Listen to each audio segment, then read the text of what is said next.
Salut le Malabar, j'espère que vous allez bien. Alors aujourd'hui on se retrouve pour une nouvelle vidéo, aka pas n'importe quelle vidéo. Aujourd'hui alors on se retrouve pour vous raconter les bails, l'histoire de la République démocratique du Congo. Donc comme vous voyez dans l'écran là, c'est carré.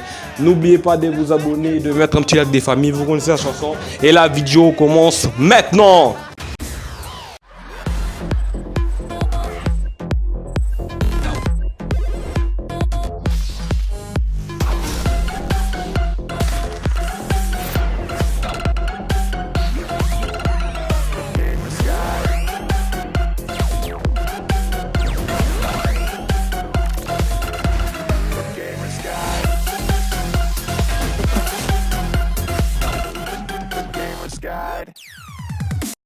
Évidemment, les Malabars, on ne peut pas parler de la République démocratique du Congo sans parler de la Belgique. Oui, parce que ce sont deux pays intimement liés par les pouvoirs sacrés du colonialisme.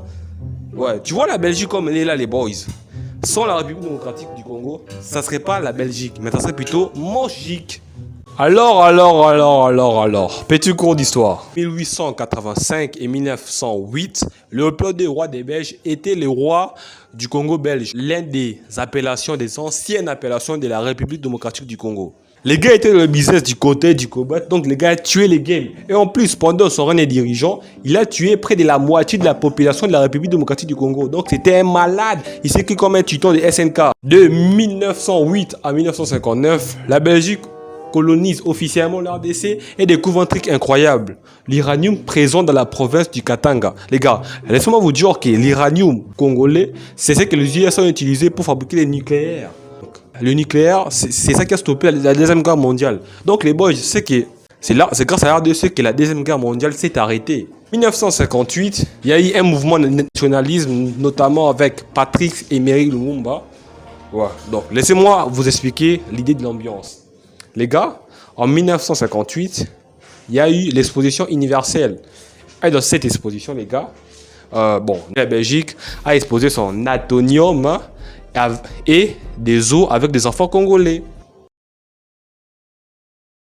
Bon, un atonium, c'était une mauvaise idée, oui, mais un zoo avec des enfants congolais, là, quand Lumumba a vu ça, il s'est dit non, trop, c'est trop. Il faut prendre les taureaux par les cornes, la vache par le meuf et les bœufs par les vaches. Enfin, on arrive en 1960.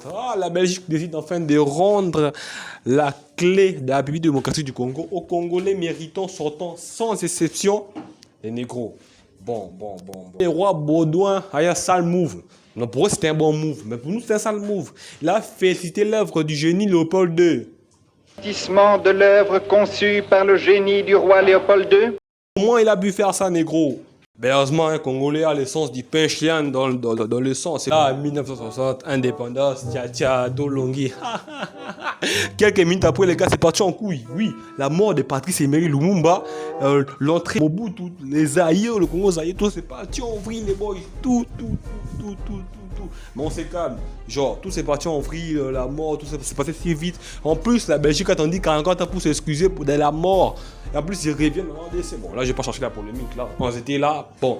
Aussi, on arrive en 1966, si je ne me trompe pas. L'entrée du Congo Zaïre de Mobutu, 32 ans de pouvoir. Et les gars détournaient des tonnes et des tonnes de billets verts.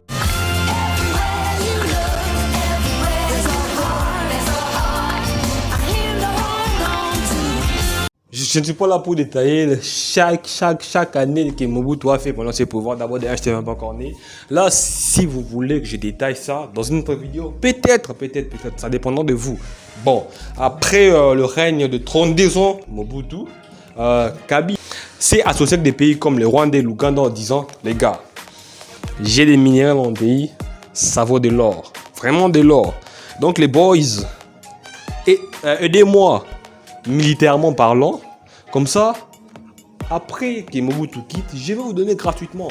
Mais là et tout, l'Ouganda et le Rwanda s'est dit, bon, de l'or gratuit, militaire envoyé 500 000 personnes sur Cuba, là, en échange de l'or. Et le Rwanda et l'Ouganda ont accepté. Après tout ça et tout. Laurent Désiré Kabila n'a pas tenu sa promesse, genre sur l'or et tout. Et en 2001, il est dead. Et en 2001, après la mort de Laurent Désiré Kabila, le premier ministre belge arrive en RDC et dit ceci. Les gars, comme Laurent Désiré Kabila est mort, pourquoi pas ne mettre pas son fils? C'est une idée. Malgré que ça a été appliqué. Mais ça reste quand même une idée. Des guerres en guerre, des conflits en conflit. De 2001 jusqu'en 2022, ça s'arrête pas. C'est partout. Ça fait des cris, papa. Ça guette papa comme un bridge. Là-bas, à l'est. Gros, j'espère que la vidéo vous a kiffé. Petit débrief de l'histoire des RDC. J'espère que vous avez aimé. J'espère que vous avez kiffé. N'oublie pas de liker la vidéo si elle te plaît. N'oublie pas de vous abonner. La consigne de l'année, ça restera toujours puissance des médias. On se retrouve la semaine pro.